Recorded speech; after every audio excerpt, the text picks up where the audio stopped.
Bueno, entonces estamos revisando un nuevo capítulo que es el de enfermedades de la tiroides.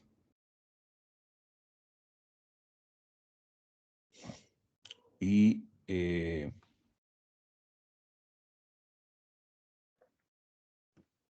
estamos revisando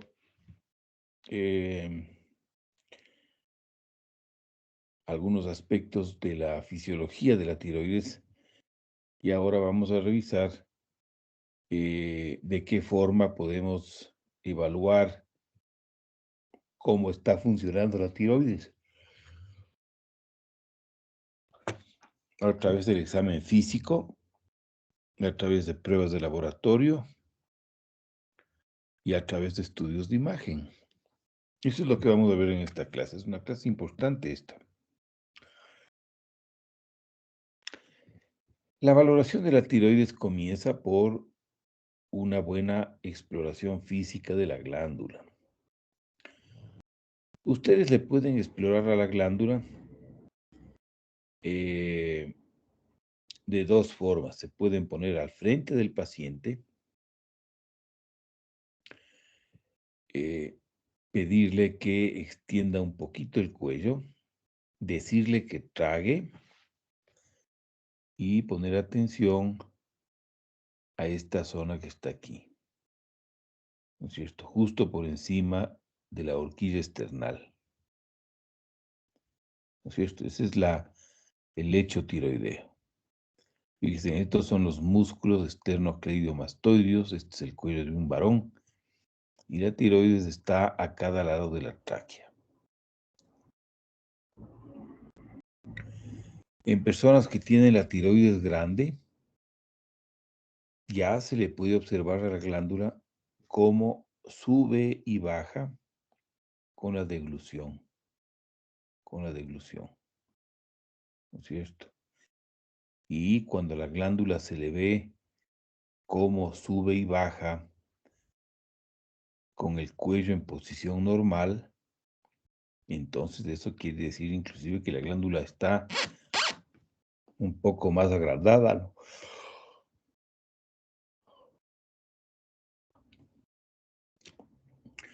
Para palpar a la tiroides, que es esencial en el examen físico, para palparle lo que acabamos de ver es la exploración.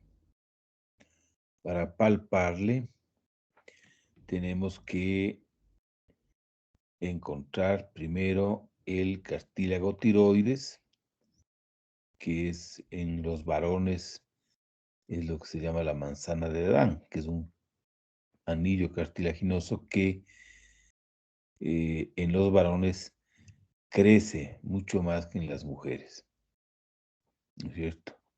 Pero en las mujeres también es perfectamente discernible. El cartílago tiroides. Por debajo del cartílago tiroides está el cartílago cricoides, ¿sí? Entonces ustedes tienen que localizar estas dos referencias, ¿no es cierto?, para comenzar a ubicar la tiroides correctamente.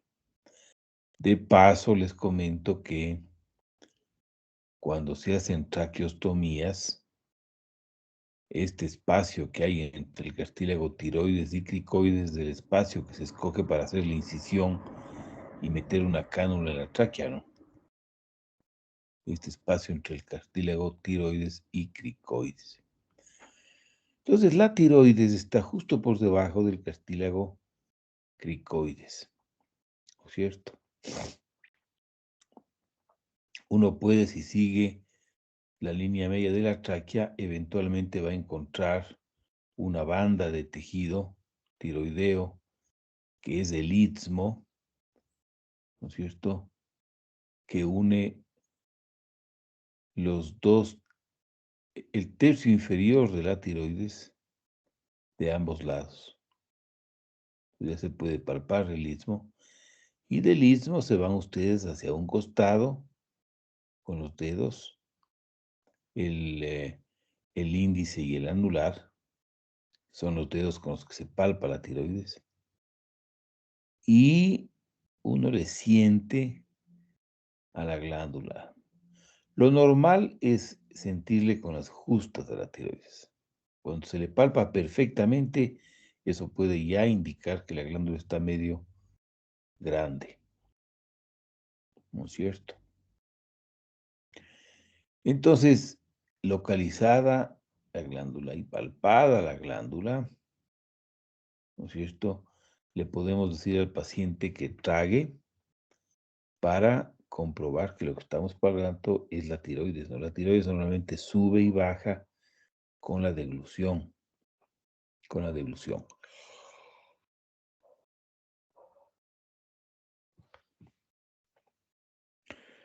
Una vez localizada la tiroides, tenemos que poner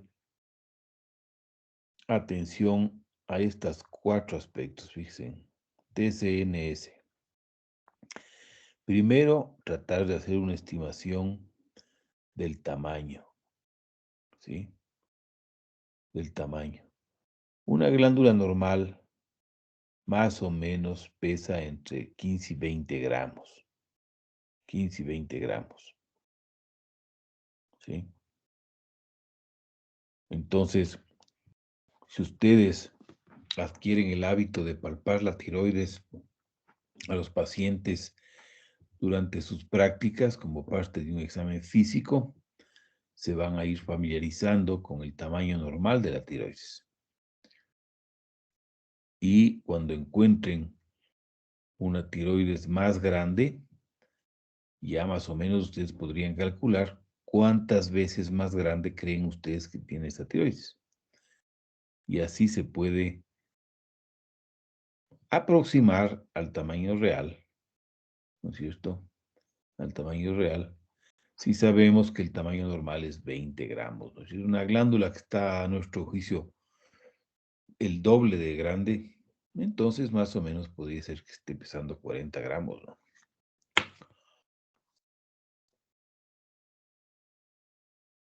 Tenemos que ver que el crecimiento sea simétrico, es decir, que afecte a ambos lados. O podemos ver que solamente afecta a un lado. Normalmente el lado derecho es un poco más grande que el lado izquierdo en la tiroides normal. Entonces, una estimación del tamaño es esencial. En niños, por ejemplo, es muy importante. Tenemos que ver qué consistencia tiene la tiroides que estamos palpando. Si es que encontramos cualquier nodularidad, ¿no es cierto? Entonces, si encontramos una nodularidad, entonces tenemos que tratar de estimar su tamaño, su localización, es decir, si está en el lóbulo derecho o en el lóbulo izquierdo, y si está hacia el polo superior o más bien hacia el polo inferior, lo que se puede, o si está más bien hacia, en el istmo. Y es muy importante hacernos una idea de la consistencia, ¿no? Cuando ustedes se encuentran con un nódulo duro como una piedra, las probabilidades de que ese tumor sea maligno aumentan, ¿verdad? En cambio, un nódulo de mediano tamaño que se deja aplastar, que es renitente, como se dice, eso pues podría ser perfectamente un quiste, por ejemplo, ¿no? Lleno de líquido. En fin, otro aspecto importante en la historia clínica es que cuando ustedes tengan nódulos, ¿sí? Lo mejor es hacer un pequeño gráfico en su historia clínica. Fíjense, hacen una especie de mariposa correspondiente al lóbulo derecho y al lóbulo izquierdo. Entonces, fíjense, en un paciente mío, yo encontré con que había un nódulo que más o menos medía 3,5 centímetros por un poco menos de 2 centímetros en el lado izquierdo. Y había otro nódulo, también grandecito, pero más pequeño que este, en el lado derecho, ¿no es cierto? Entonces se puede necesitar un ultrasonido. Siempre que se palpa un nódulo, es bueno pedir un examen ecográfico, ¿no? Porque el examen ecográfico, y fíjense, en esta imagen es la de un examen ecográfico. Yo en mis pacientes, cuando hay necesidad, les hago la ecografía en la cabecera del paciente. Yo no necesito mandarles al servicio de radiología para que les hagan la ecografía. Entonces, yo el rato del examen físico ya puedo hacer un dibujo de cómo aparece la tiroides en la ecografía, ¿no? Entonces, fíjense, yo he medido el volumen del lóbulo derecho, el volumen del lóbulo izquierdo, que ya vemos que está aumentado, y está aumentado a expensas de un nódulo que está ocupando buena parte del lóbulo izquierdo y que mide 3,4 por 1,7 centímetros, ¿no? Y se ve también un nódulo que mide 2,4 por 2 centímetros que ocupa el polo superior del lóbulo derecho. Pero si ustedes no tienen la ecografía, que va a ser lo más frecuente, ¿no? Entonces, tienen que tratar de hacer un dibujito, ¿no es cierto? Y localizar el nódulo y tener una idea aproximada de su tamaño, ¿no? Entonces, este dibujito es muy importante en las buenas historias clínicas, ¿no? Otro dato que hay que valorar es la sensibilidad, ¿no es cierto? Una tiroides inflamada, dolorosa, que no se deja palpar, es característica de la tiroiditis subaguda, que ya revisaremos en otra clase. ¿Sí? Una tiroides dolorosa, muy dolorosa en ambos lóbulos, es característica de esa forma de tiroiditis. Un nódulo que acaba de sangrar y que ha crecido súbitamente y que aparece como un nódulo visible, a veces también puede ser doloroso porque la sangre es tremendamente irritativa y también el nódulo está a presión, ¿no? Y finalmente, en el examen físico nunca podemos olvidarnos de hacer una palpación con los mismos 2 dedos de los ganglios de la región cervical y supraclavicular, ¿no? Eso es importante siempre, pero sobre todo cuando encontramos que el paciente tiene un nódulo, ¿no? Entonces, si palpamos unos ganglios, podría ser que esos ganglios tengan relación con el tumor y que esto sea un cáncer y los ganglios sean metastásicos. Entonces, esa información es clave, ¿no? En la ecografía, en el examen ecográfico que se hace con los radiólogos, es parte, ya es una rutina, el describir no solamente la tiroides, sino la presencia o ausencia de ganglios en la región cervical y en la región supraclavicular, ¿no?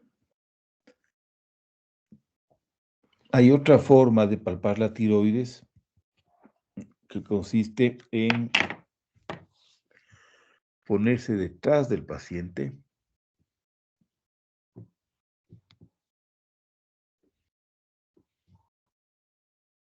y con los 2 dedos que hemos comentado,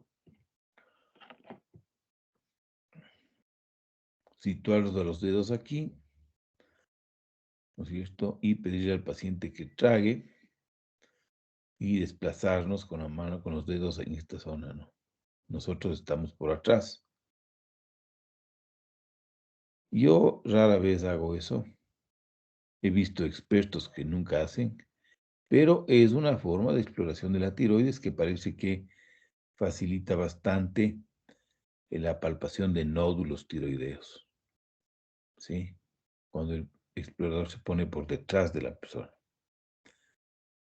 Entonces, uno puede hacer eso, pero la que es 100% necesaria es la exploración anterior, ¿no? Porque aquí hay la inspección, en fin, se puede estimar el tamaño de la tiroides si es que se le ve con el cuello extendido y en posición normal cuando traga, ¿no es cierto?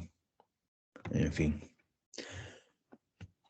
La exploración de la tiroides debe incluir un examen de la orofaringe,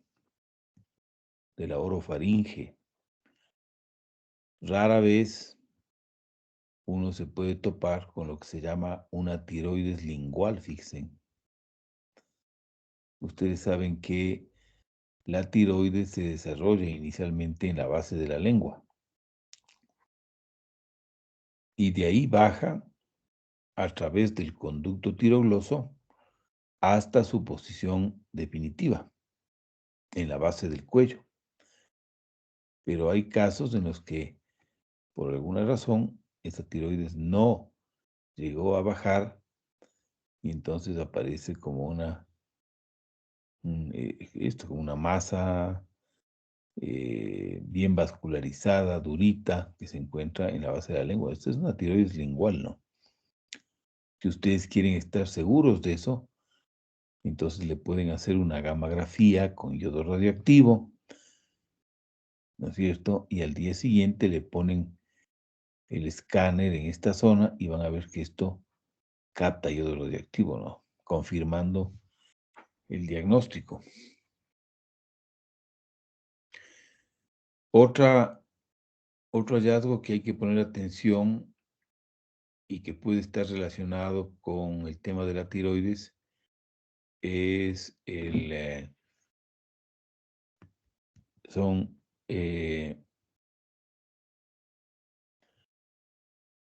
bultos en la línea media del cuello. Un bulto como este, fíjense, en la línea media del cuello,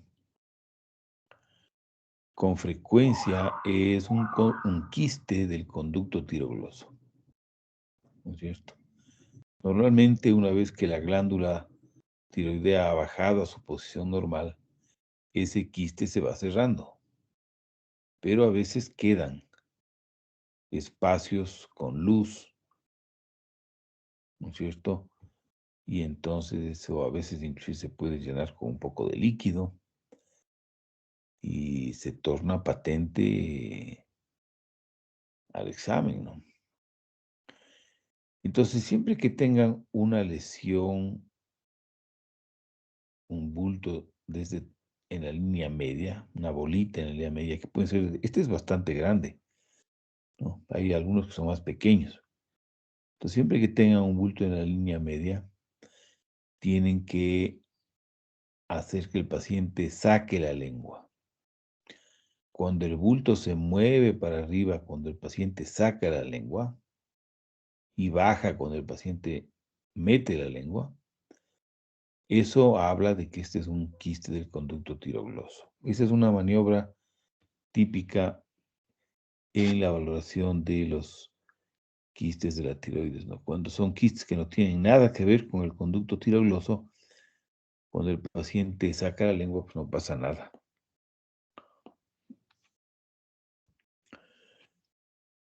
En ocasiones, en la exploración física, puede ser que no se le palpe al polo inferior de la tiroides,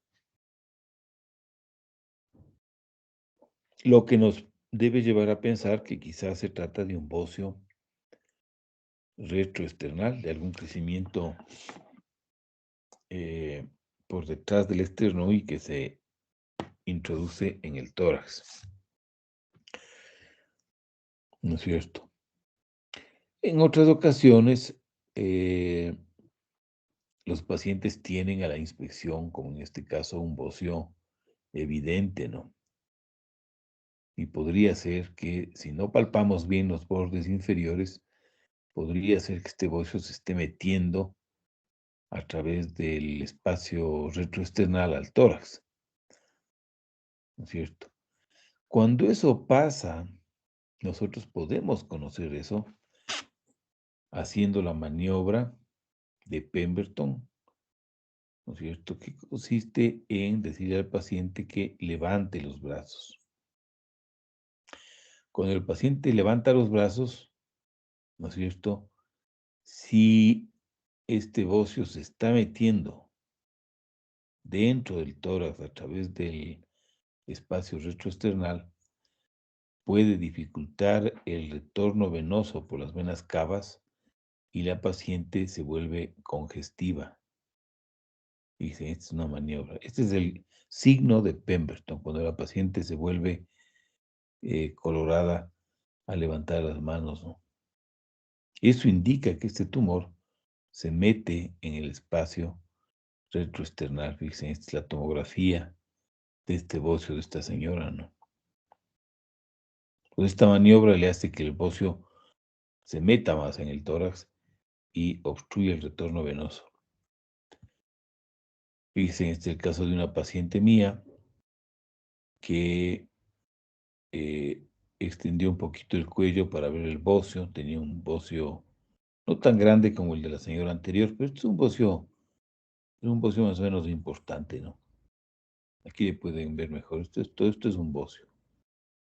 Entonces, le hice hacer la maniobra de Pemberton, fíjense, levantó los brazos, echó la cabeza hacia atrás y fíjense cómo en pocos segundos se congestionó, ¿no? Indicando que este bocio se mete en el espacio retroesternal, impidiendo la llegada de sangre, ¿no? Y dicen, esta es una maniobra que hay que hacer siempre que hay sospechas de una extensión retroesternal de un bocio, ¿no? Vamos a pasar ahora a considerar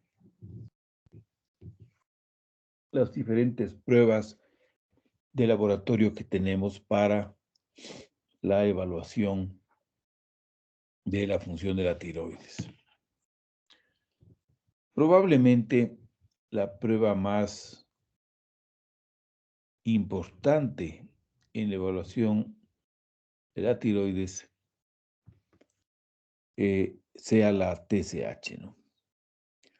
Tenemos inmunoensayos que miden TSH, ¿sí? No solamente que con gran facilidad, tienen gran facilidad para detectar niveles altos, sino que actualmente los inmunoensayos de TSH pueden detectar concentraciones de TSH que son 10, 100 y a veces 1000 veces más bajas que lo normal, ¿no? O sea, TSH suprimidas. Pero estos ensayos nos pueden decir qué tan suprimida está, ¿no? Los ensayos de TSH de hace, digamos, unos 20 años, 25 años, a lo que llegaban es a decirnos que la TSH estaba, por ejemplo, digan ustedes, en 0,1, que era ya un valor un poquito bajo, ¿no? Porque lo normal es hasta 0,3, 0,4. Pero ese 0,1, con técnicas actuales, bien podría haber sido un 0,01, o sea, 10 veces más bajo de lo que se podía medir, ¿no es cierto? Entonces, ese grado de precisión han alcanzado los exámenes para medir la TSH, ¿sí? Y como dice nuestro experto en el libro de Harrison, con raras excepciones, con raras excepciones, un nivel normal de TSH excluye una alteración primaria de la función tiroidea. es decir, un hipotiroidismo o un hipertiroidismo, ¿no es cierto? Entonces, como esta es una prueba que puede distinguir las dos situaciones, ¿no es cierto? La TSH es considerada la primera prueba para evaluar la función tiroidea, ¿sí? Si la TSH está normal, hemos descartado un problema de la tiroides, ¿no es cierto? Si la TSH está baja, esto sugiere un hipertiroidismo. Y si una TSH está elevada, eso sugiere un hipotiroidismo. Esto está equivocado. Eso sugiere un hipotiroidismo, ¿no es cierto? Ahora, ya hemos revisado nosotros en el seminario anterior y podemos comprender perfectamente lo que dice nuestro experto en el libro de Harrison. La TSH no debe emplearse como única prueba para valorar la función tiroidea en pacientes con enfermedad pituitaria, pacientes que han sido operados de la hipófisis, pacientes que tienen un tumor en la hipófisis, pacientes que tienen un tumor en la región celular, pacientes que han sido irradiados en la hipófisis. Entonces la TSH se vuelve menos confiable. Entonces ahí tenemos que recurrir a las hormonas tiroideas. La TSH tiene la virtud de que refleja, ¿no es cierto?, cómo se siente el organismo con los niveles de hormonas tiroideas que se encuentran en nuestro paciente, ¿no es cierto? Ya vamos a ver, este es un concepto que es muy importante en la interpretación de los exámenes de la tiroides. Si un paciente tiene una TSH aumentada o una TSH disminuida, entonces ahí sí tenemos que pedir unas hormonas tiroideas para, ¿sí?, para comprobar que efectivamente se trata de un hipotiroidismo o de un hipertiroidismo, y sobre todo para conocer la magnitud del hipotiroidismo o del hipertiroidismo, ¿no? Entonces, en general, si ustedes quieren evaluar a un paciente y quieren descartar un problema de la tiroides, ¿sí?, no es necesario pedir TSH, T4 y T3 a todos los pacientes, ¿no es cierto? Ustedes pueden comenzar pidiendo una TSH, que va a salir normal en la inmensa mayoría de pacientes, con lo cual se acabó la evaluación del paciente. Y pedir hormonas tiroideas para completar la evaluación cuando la TSH está alterada. Esa es una estrategia que se recomienda y que por otro lado parece útil en vista de que tenemos que tener pues, consideración de las posibilidades económicas de nuestros pacientes, ¿no? Son exámenes caros y si le evitamos al paciente gastar en exámenes innecesarios, pues eso es bueno, ¿no?, para el paciente. Y nosotros estamos practicando una medicina ética. El segundo examen que podemos escoger para valorar cómo está el funcionamiento de la tiroides, ¿no es cierto?, es la medición de T3 y de T4 en plasma. Como sabemos que en el caso de la T4, más del 99.9% es T4 unida a proteínas, y en el caso de la T3 era algo así como 97% más. Entonces, en general, cuando medimos las hormonas tiroideas en sangre, en plasma, estamos midiendo lo que se llama la T3 y la T4 totales, ¿no? O sea, estamos midiendo más del 99% de estas hormonas, que sabemos que están unidas a proteínas, ¿no es cierto? Entonces, si uno no pone T3 y T4 libre, entonces sobreentiende que uno está pidiendo T3 y T4 total, ¿no es cierto? Que incluye la unidad proteínas, que es la inmensa mayoría de lo que se mide, y una fraccioncita minúscula, que es la fracción libre, ¿no es cierto? Entonces, tenemos muy buenos ensayos para medir T4 y T3. Son ensayos robustos, son excelentes ensayos, ¿sí? El problema es que estas hormonas se hallan altamente ligadas a proteínas, ¿no es cierto?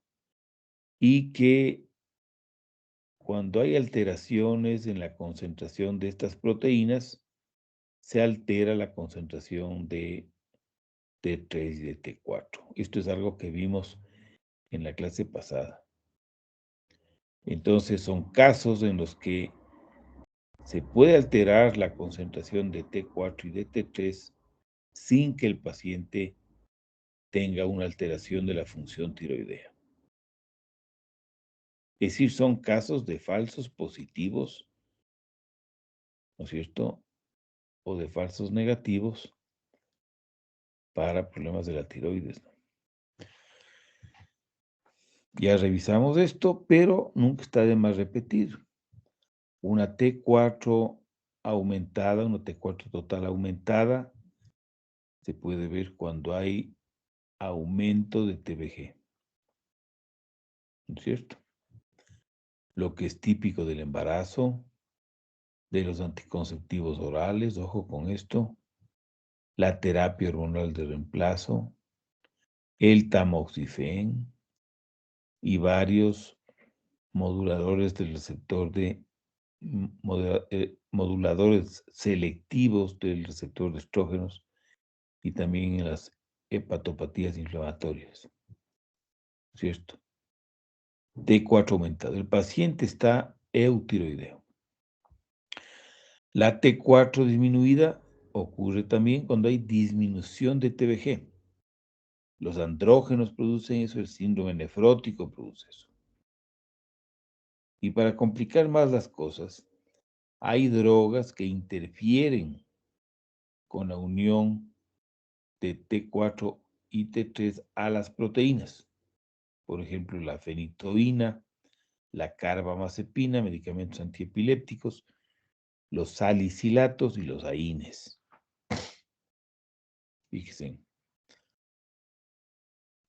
Entonces hay una serie de circunstancias en las que la T4 y la T3 puede alterarse sin que el paciente tenga realmente un problema de la tiroides, lo cual es una cosa chocante, ¿no? Por eso es que ya desde hace muchos años las compañías se han dedicado a diseñar estrategias, ¿no es cierto?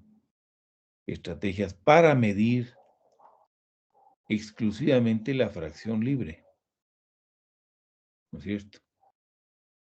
Ya que en todas las circunstancias que acabamos de señalar, la fracción libre se mantiene normal, ¿no es cierto? Entonces es debido a eso a que en la actualidad se señala que cuando uno quiere conocer cómo está funcionando la tiroides, es preferible medir las hormonas tiroideas libres, ¿sí? Las hormonas tiroideas libres. Ya desde hace más o menos unos 20 años aparecieron ensayos comerciales que en un tiempo muy razonable han sido capaces de medir la fracción libre. Acuérdense que se trata de un reto extraordinario, ¿no? En el caso de la T4 se trata de medir la concentración de una hormona que está libre en un 0.03%. Imagínense ustedes, si son fracciones en el orden de los nanogramos, ¿no? Pero la verdad es que en el curso de los años se han conseguido perfeccionar ensayos de hormonas libres que son bastante confiables, ¿no? Son bastante confiables en la mayoría de pacientes. Pero en algunos casos fracasan, ¿no?, en demostrar que la concentración está libre, ¿no? Y se mueven en el mismo sentido que las hormonas tiroideas totales. Pero este es el concepto de las hormonas libres, ¿no? En general, acuérdense lo que está diciendo nuestro experto, ¿no es cierto? Es preferible medir las hormonas tiroideas libres, ¿no es cierto? Existen dos técnicas para conseguir eso. La técnica tradicional, la que siempre ha existido, es una que se llama de separación física por diálisis, a través de una membrana, ¿cierto? Se dejan la solución del paciente y la solución de una solución que no tiene nada o algo así. Se le deja reposar durante horas. Se espera que la situación se equilibre entre ambos compartimentos, ¿no es cierto? Y luego se mide la cantidad de T4 al otro lado del compartimento. Entonces, esta es una prueba, esta es probablemente la mejor forma de medir la fracción libre de hormonas tiroideas, pero no es una técnica que ofrezcan los laboratorios comerciales, porque es muy laboriosa y toma mucho tiempo. Y un laboratorio clínico necesita procesar estas hormonas máximo en un espacio de 2 o 3 horas, ¿no? También se puede medir por ultracentrifugación y en laboratorios de investigación se pueden hacer estas dos cosas. Cuando uno realmente necesita conocer la fracción libre, sin ninguna duda, hay laboratorios que hacen la medición por estas dos técnicas, ¿no? O sea, separando físicamente. Este es, digamos, el gold estándar, ¿no? Pero las técnicas que emplean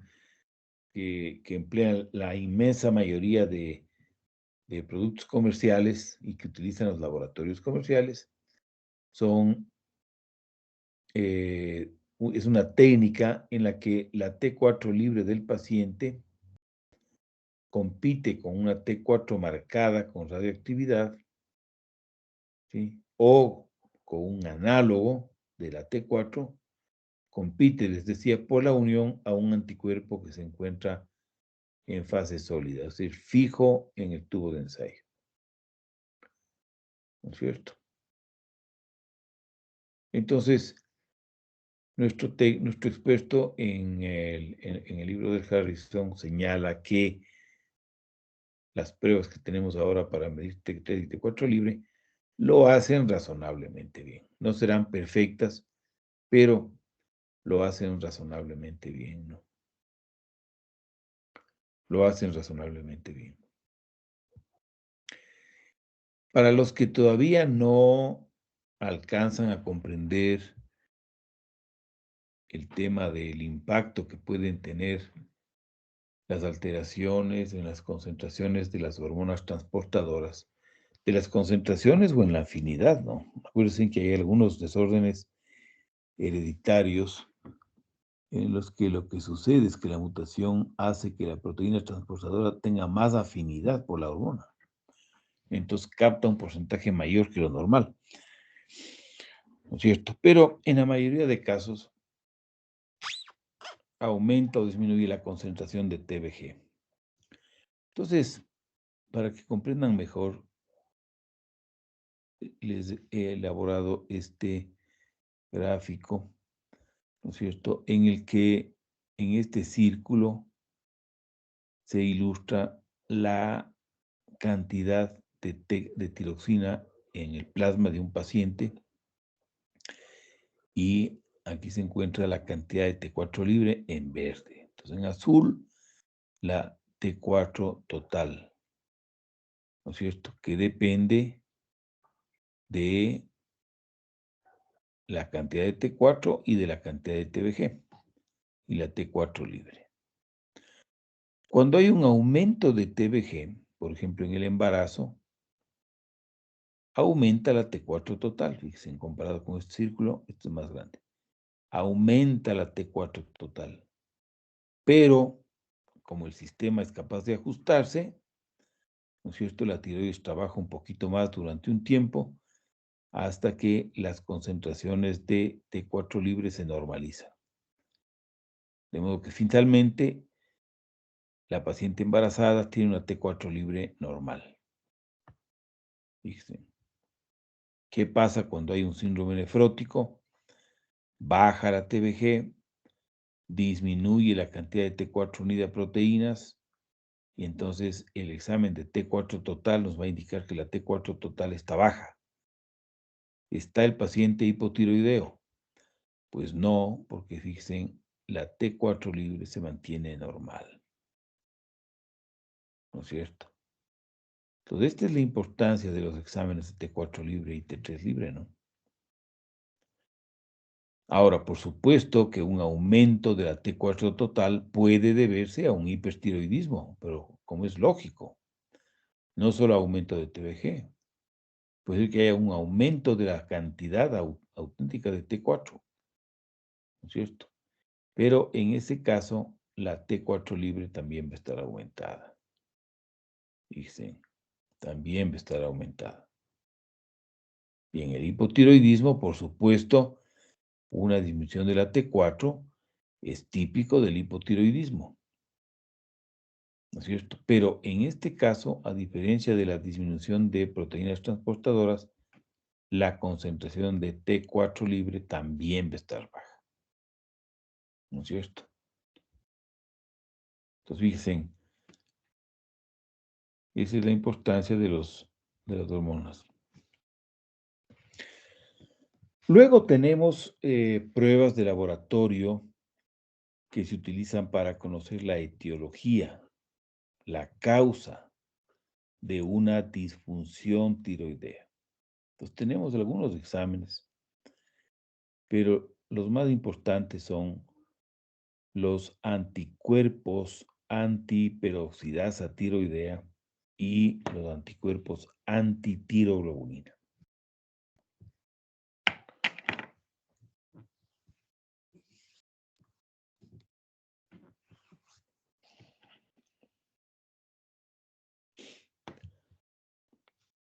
Los anticuerpos anti-TPO y antitiroglobulina permiten la detección de las enfermedades tiroideas de tipo autoinmune. ¿Sí? Una persona con anticuerpos anti-TPO es una persona que tiene es una persona que tiene un problema autoinmune de la tiroides. ¿No es cierto? Porque no es normal producir anticuerpos contra uno mismo, ¿no? Estos son anticuerpos antitiroideos, ¿no es cierto? El antígeno está en la tiroides, los dos antígenos. Hay un dato que es importante que ustedes conozcan, y es que la variedad de anticuerpos más frecuentes son los anti-TPO, típicamente. ¿Sí? Es muy frecuente que los pacientes tengan anticuerpos anti-TPO positivos y antitiroglobulina negativos. ¿Sí? De modo que en general, esto es lo que dice la persona que escribe nuestro capítulo, en el Harrison, que en general se recomienda pedir anticuerpos anti-TPO y no antitiroglobulina, ¿no es cierto? Cuando uno quiere saber si el paciente tiene una enfermedad tiroidea autoinmune, ¿no es cierto? Fíjense, de un 5 a un 15% de mujeres y hasta un 2% de varones eutiroideos pueden tener anticuerpos anti-TPO positivos. ¿Sí? Estas son personas que tienen una enfermedad autoinmune de la tiroides y que eventualmente podrían hacer hipotiroidismo, ¿no? Bocio e hipotiroidismo, ¿no es cierto? Entonces, aquí hay una cosa que es importante que sepan ustedes, importante, ¿sí? Estas personas eutiroideas con anticuerpos anti-TPO positivos no deben ser tratados con levotiroxina. No deben ser tratados.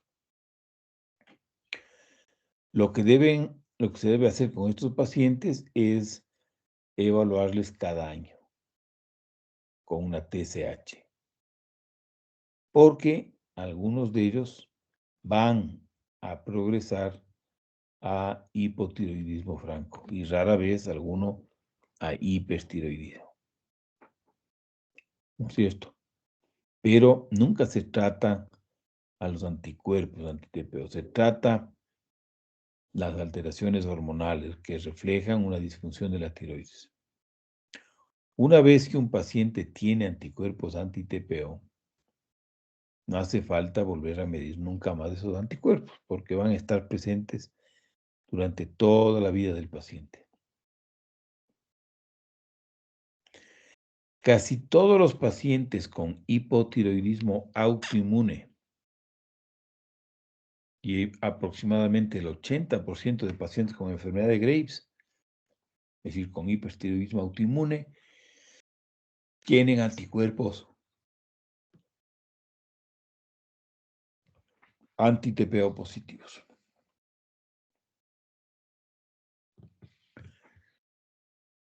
Otra prueba que utilizamos de vez en cuando es la tiroglobulina. La tiroglobulina. ¿Cuál es el principal uso de la tiroglobulina? El seguimiento del cáncer de tiroides. Es decir, un paciente que ha sido operado de la tiroides, al que se le ha sacado toda la tiroides o buena parte de la tiroides, en principio debería tener niveles de tiroglobulina bajos. Si esos niveles con el tiempo comienzan a aumentar, perfectamente pueden reflejar que hay problemas con el cáncer, porque esa tiroglobulina puede venir de las células malignas. Este es nuestro marcador tumoral en el cáncer de tiroides. La tiroglobulina es nuestro marcador tumoral. La tiroglobulina, dicen, está aumentada en todos los casos de tirotoxicosis, es decir, de hipertiroidismo, ¿no es cierto? Excepto en la tirotoxicosis facticia, es decir, en la que el paciente se toma levotiroxina sin contarle al médico.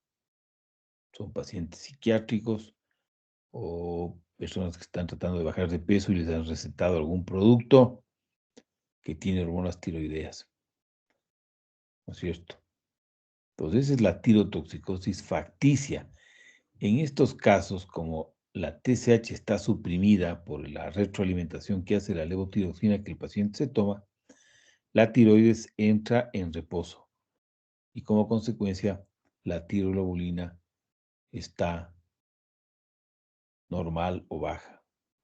En estos casos, en el diagnóstico diferencial de los casos de tirotoxicosis, la tiroglobulina puede jugar un rol interesante, ¿no? Nunca se debería pedir tiroglobulina en la evaluación de un nódulo tiroideo, ¿no es cierto? Hay médicos todavía que piden tiroglobulina para ver si es que un nódulo puede ser maligno. Y esa es una práctica que ya se ha abandonado hace más de 40 años. Ya se sabe que la tiroglobulina está, por lo general, bastante aumentada cuando hay nódulos benignos y malignos. De modo que no es una prueba que permite distinguir entre un tumor maligno y un tumor benigno. Por eso no se debe pedir tiroglobulina para la valoración de un nódulo tiroideo. Otro examen interesante que ya miden los laboratorios clínicos en Quito, algunos, ¿no es cierto?, son los TRAPS. TRAPS. TRAPS significa TSH Receptor Antibody, anticuerpos contra el receptor de TSH. ¿Sí? Los anticuerpos contra el receptor de TSH son característicos de la enfermedad de Graves, ¿no es cierto? Pero también se ven TRAPS en ciertas formas de hipotiroidismo, ¿no es cierto? En ciertas formas de hipotiroidismo. Hay TRAPS que tienen actividad antagonista sobre el receptor de TSH y que como consecuencia producen hipotiroidismo. Y hay también TRAPS que tienen propiedades agonistas y que producen hipertiroidismo. Esa es la enfermedad de Graves-Basedow, ¿no es cierto? Entonces ustedes preguntarán, si no conocemos, cuando ustedes miden TRAP, ustedes no saben si esos TRAPs tienen actividad agonista o antagonista. Para eso se necesitan unos bioensayos en donde se mide la concentración de AMP cíclico en el examen, ¿no? Un aumento de la concentración de AMP cíclico en el ensayo indica que el TRAP es agonista, ¿no es cierto? Lógicamente. Entonces, esos bioensayos actualmente prácticamente no se hacen, ¿no? Ya no se hacen, se han abandonado. ¿Por qué? Porque si uno tiene un paciente hipertiroideo y tiene los TRAPs bastante aumentados, ¿qué significa? Que estos TRAPs tienen actividad estimulatoria, ¿no es cierto? Tienen actividad estimulatoria. Entonces, estos TRAPs se piden usualmente en algunos casos en la valoración de pacientes con hipertiroidismo y con enfermedad de Graves, ¿no es cierto? Hay casos en los que el diagnóstico no está claro, pueden ser útiles. Pero el principal uso de los TRAPs es la predicción de la tirotoxicosis neonatal.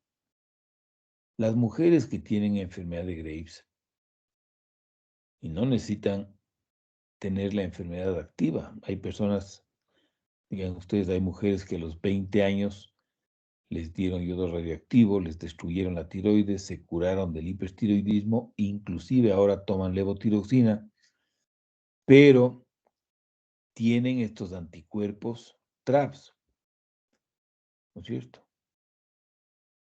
Estos TRAPs se quedan, el sistema inmunológico produce estos TRAPs todo el tiempo. Entonces, esa señora que les comento, 10 años después, se queda embarazada. ¿no es cierto? Entonces, esos TRAPS pueden pasar la barrera placentaria, pasar a la circulación fetal y estimular la TSH fetal y producir hipertiroidismo, lo cual puede ser una situación en ocasiones extrema, ¿no? Muy complicada. El niño hace bocio, taquicardia, pierde peso, deja de crecer, es una cosa muy seria. Entonces, en mujeres que tienen o han tenido enfermedad de Graves-Basedow, se recomienda a mitad del segundo trimestre, tercer trimestre, medir los TRAPS, ¿no es cierto? Porque cuando están muy altos, es decir, más de 3 veces lo normal, es bastante probable que el niño nazca con tirotoxicosis, lo que se llama una tirotoxicosis neonatal. Es decir, que el niño tenga que recibir algún tratamiento específico para bajar las hormonas tiroideas. Y como estos TRAPS son inmunoglobulinas que se metabolizan en el hígado del niño, entonces esta tirotoxicosis es pasajera, ¿no? Pero se puede demorar unos 2 o 3 meses hasta que esta cantidad de TRAPS sean metabolizados, ¿no? Entonces, ese es actualmente el principal uso de estos TRAPS, ¿no? O sea, rara vez. La predicción de tirotoxicosis neonatal. Neonatal.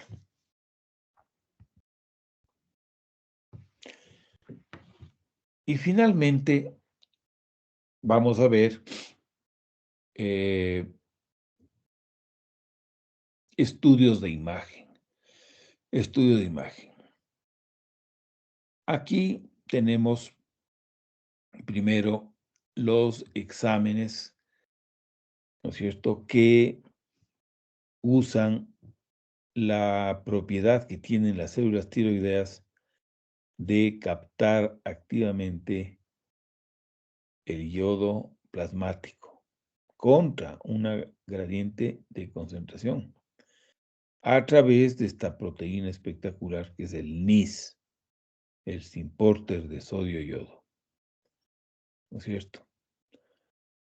Entonces, como prácticamente solamente la tiroides tiene gran cantidad de NIS, es decir, que capta yodo, hay otros tejidos que tienen NIS pero en muy bajas concentraciones.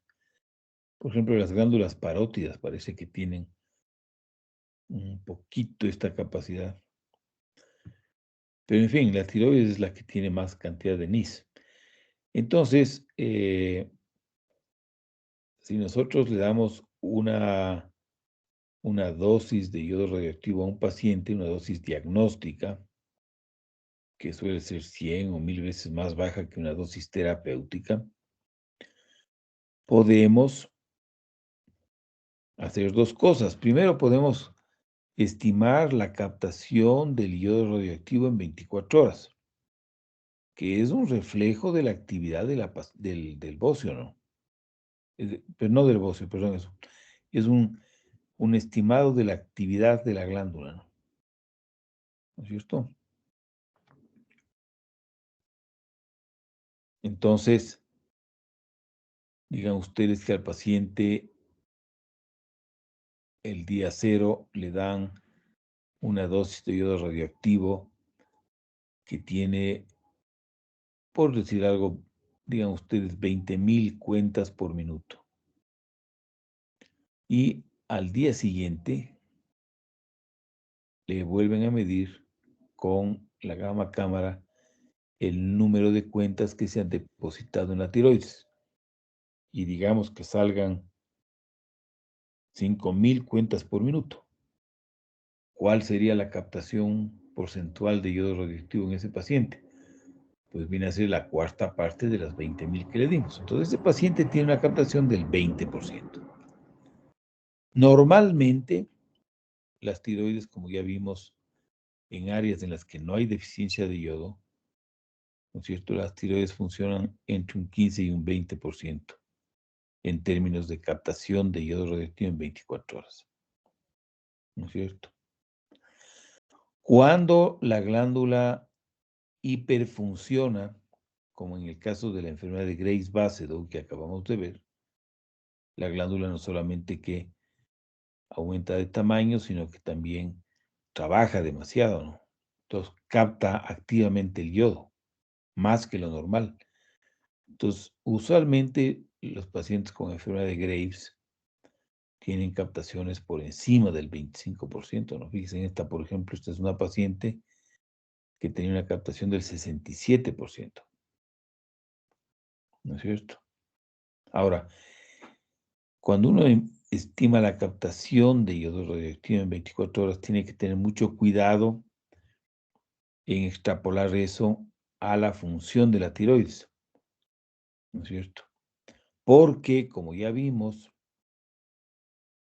a veces la captación puede estar baja cuando hay un exceso de yodo circulante exógeno, yodo que ha llegado al paciente a través de la dieta, a través de un examen de rayos X o a través de medicamentos.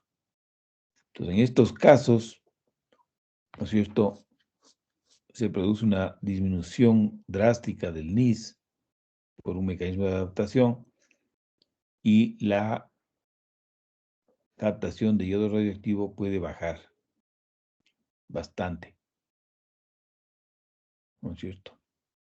Y lo mismo, cuando hay deficiencia de yodo, ¿no es cierto?, las glándulas pueden captar valores tan altos como el que estamos viendo aquí sin que haya hipertiroidismo. En estados de deficiencia de yodo, como un mecanismo de adaptación del hombre a la deficiencia de yodo, se produce un pequeño bocio y una glándula que capta con mayor eficacia el yodo que le di. Pero esa glándula no está produciendo un exceso de hormonas tiroideas, ¿no? Entonces, cuando uno quiere interpretar los resultados de las captaciones de yodo, siempre tiene que estar pendiente de si el paciente está en un estado de deficiencia de yodo o ha estado en contacto con yodo no radioactivo, ¿no? Y las podemos utilizar también, ¿no es cierto?, el yodo radioactivo para hacer una gammagrafía. Estas imágenes son gammagrafías. ¿Cierto? Las imágenes no nos dicen nada sobre la captación de una glándula, ¿no? Son dos exámenes distintos que se pueden hacer al mismo tiempo, por supuesto. Pero una cosa es la imagen y otra cosa es la captación, que es un número porcentual. Entonces, en las gammagrafías podemos ver si es que toda la glándula funciona bien, si la glándula está aumentada. Podemos ver en los bocios multinodulares, podemos ver que hay zonas de fibrosis o quísticas que no funcionan, que no captan yodo radioactivo, y hay otras zonas hiperactivas, ¿no?, que están captando activamente el yodo, ¿no? Fíjense. Es decir, nódulos que no funcionan, que están fibrosos, nódulos antiguos y nódulos que funcionan captando activamente el yodo radioactivo, ¿no? Podemos ver también nódulos tiroideos que se llaman fríos, ¿no?, porque no captan el yodo radioactivo. Fíjense, esta es una paciente que tiene una captación normal, ¿no es cierto? 28% de las 24 horas es prácticamente normal. Y la señora tiene un nódulo en el lóbulo derecho, fíjense. Esto es algo que ha dibujado el radiólogo o el médico nuclear, ¿no es cierto? A la paciente se le dio una dosis diagnóstica de yodo radioactivo. El yodo se depositó en buena parte del lóbulo derecho y en casi todo el lóbulo izquierdo, pero el nódulo no captó el yodo radioactivo. Este es un nódulo que no funciona. Estos nódulos tienen un poco más de riesgo de ser cáncer, ¿no es cierto? Pero como veremos, nadie opera ahora solamente en base al resultado de este examen, ¿no? Ya veremos cómo. Pero la mayoría de nódulos no captan yodo radioactivo, ¿no? Porque han perdido la capacidad de producir el NIS, ¿no es cierto? Hay también, fíjese, este es un paciente que tiene un nódulo grande de unos 2,5 centímetros en la base del lóbulo derecho y que tiene una TSH suprimida, sugiriendo un hipertiroidismo. Entonces, a ese paciente le hacemos una gammagrafía y vamos a ver esta imagen, ¿no? Vemos esta imagen. ¿Qué quiere decir esta imagen? Que el adenoma ha captado toda la radioactividad que le dimos al paciente. Este es un nódulo hiperfuncionante. Dicen, a diferencia de este, es un nódulo hiperfuncionante. Y se preguntarán ustedes por qué es que no capta yodo radioactivo el resto de la tiroides. Pues simplemente porque la TSH en estos casos está suprimida, ¿no? Y como este es un tejido normal, entonces en ausencia de TSH dejan de funcionar y no captan yodo radioactivo. ¿No es cierto? Estos adenomas tóxicos, estos adenomas hiperfuncionantes, prácticamente nunca son malignos. Y entonces son nódulos que no necesitan ser evaluados con una biopsia, ¿no? A diferencia de estos sí necesitan ser evaluados con una biopsia con aguja fina, porque algunos pueden ser malignos, ¿no? La gammagrafía y concretamente la captación, ¿no es cierto?, nos pueden ayudar mucho a hacer el diagnóstico, ¿no?, de lo que le está pasando al paciente. Fíjense, esta es una señora de 32 años que consultó por dolor intenso en la zona anterior del cuello y palpitaciones. La tiroides era palpable, o sea, que estaba un poco grande y era muy dolorosa. ¿Sí? Fíjense, la T4 libre está aumentada y la TSH está suprimida. Entonces, este paciente tiene claramente una tirotoxicosis, ¿no es cierto? El hecho de que tenga mucho dolor en el cuello sugiere que aquí hay una tiroiditis subaguda, ¿no es cierto? Entonces, en las tiroides subagudas, ¿no es cierto?, lo que sucede es que la glándula se destruye y grandes cantidades de tiroglobulina y hormonas tiroideas preformadas pasan a la circulación y por eso se produce el hipertiroidismo. Pero es un hipertiroidismo pasajero, porque no es que la glándula está produciendo activamente, sintetizando hormonas tiroideas, no, sino que aquí se ha producido una tirotoxicosis por destrucción de la tiroides, ¿no es cierto? Entonces, si ustedes a este paciente le dan una dosis de yodo radioactivo, ¿no es cierto? Si él tiene una tiroiditis subaguda, la captación va a ser bajísima, ¿no es cierto? Entonces, ¿por qué no capta la tiroides en esta paciente? Por dos cosas. Primero, porque está destruida, está desestructurada. Y segundo, porque la TSH está suprimida. Fíjese. Entonces, un cuadro clínico de estas características, con una captación muy baja, es diagnóstico de la tiroides subaguda dolorosa o de Kerbein, ¿no? Fíjense la utilidad de la gammagrafía, que es lo que estamos revisando este rato, ¿no? Cómo los estudios de imagen con isótopos radioactivos nos pueden ayudar a llegar al diagnóstico.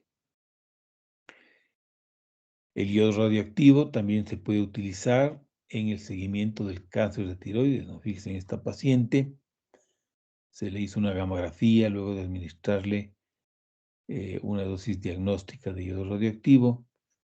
Ahí está la cabeza, el cuello, los hombros, el tórax, el abdomen, la vejiga. Esto es el colon. Este es un estudio negativo, ¿no es cierto? Pero fíjense, en cambio, esta paciente, ¿no? Esta paciente tiene, estamos el tórax, el abdomen, la vejiga. Este paciente tiene múltiples depósitos de iodo radioactivo, especialmente en el pulmón izquierdo, ¿no? Esta paciente está con serios problemas, ¿no? Con serios problemas. Fíjense, en este es otro caso en el que se ve un foco de captación de iodo radioactivo en la base del cuello. Fíjense, aquí está la cabeza, el cuello, aquí estarían los pulmones, en esta zona, ¿no? Entonces, con este hallazgo se le hizo una ecografía a la paciente y fíjense, se encontró efectivamente un ganglio metastásico, ¿no es cierto?, que tiene que ser tratado de alguna forma, ¿no? Probablemente cirugía. Fíjense en la utilidad de la gamografía, ¿no? Y el iodo radioactivo puede ser utilizado también para destruir estas metástasis, ¿no? Estas metástasis pueden ser tratadas con dosis altas, 100, 150 milicurios de iodo radioactivo, a veces con resultados espectaculares, ¿no? Estas metástasis pueden desaparecer completamente. Y luego tenemos finalmente la ecografía de la tiroides, ¿no? La ecografía es una técnica no invasiva, barata, que es exquisitamente sensible para valorar la tiroides, ¿no? Fíjense, tiene una resolución impresionante, es capaz de detectar lesiones de pocos milímetros y de hacernos conocer la estructura de esas lesiones nodulares. Se puede medir el volumen de la glándula con gran precisión. Fíjense, se puede medir el tamaño de los nódulos y se puede conocer su estructura, ¿no? Por ejemplo, este es un quiste mixto. Y aquí tenemos una lesión hipoecógena de bordes mal definidos. Este es un cáncer papilar. Dicen como el cáncer parece que está invadiendo el tejido adyacente normal. Una lesión hipoecógena, ¿no es cierto? Fíjense en cómo, en este caso, una paciente se quejó de un bulto en el lóbulo derecho. En la ecografía nos dimos cuenta de que estaba lleno de líquido. Entonces pusimos una aguja en esta parte y evacuamos completamente el líquido que había, ¿no? Y fíjense en lo que quedó del quiste, ¿no? Quedó, este es el resto de todo este. Entonces la paciente salió de la consulta, ¿no es cierto?, sin el tumor con el que entró en la consulta, ¿no es cierto? Entonces casi como que hubiera entrado a la consulta del hermano Gregorio. Sale con un tumor, entra con un tumor, sale sin el tumor en 20 minutos. Esa es la versatilidad que tiene la ecografía de la tiroides, ¿no? Muy bien, así lo vamos, ahí lo vamos a dejar. No sé si tienen alguna inquietud, alguna pregunta, o está todo claro.